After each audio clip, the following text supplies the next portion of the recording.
Itay! Itay! Magdaraos daw ng patimpalak ang reyna ng Inglaterra. Anong mayroon at ikaw ay umahangos? Kung sinong makakapagpaaray sa reyna sa Bembangan ay siyang magiging bagong hari.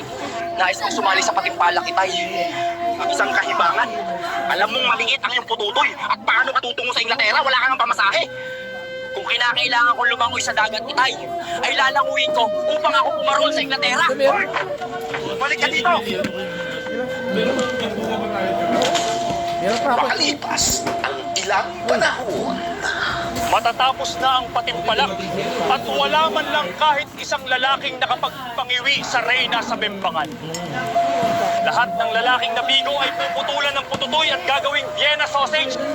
Mayroon pa bang nais sumubok magpaiyak sa reyna? Ako po, lumangoy pa ako ng dagat mula Pilipinas patungo dito upang subukan paiyakin ang reyna. Ano? Ikaw, susubok?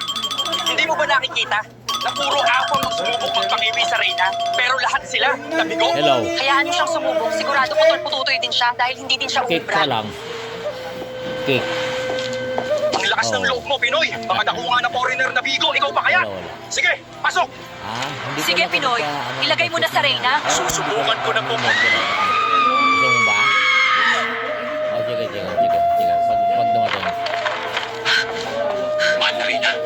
Mali ko ba? Kaya nga kung tinayin ako, kala ko kakainin lang dyan Pwisit na Pinoy yan. Pagkat dito Sa kanya sobrang tagal na babay sa dagat, pinapitan na ng gutom ako na at ano ba yung kargada? Aray ko, nakayot yata ako. Titi ng hari, hindi na nabali. Oo nga, oo. Bastos! Ito, tumawag naman Utos sa'yo, ng ah. hari yung di nababali.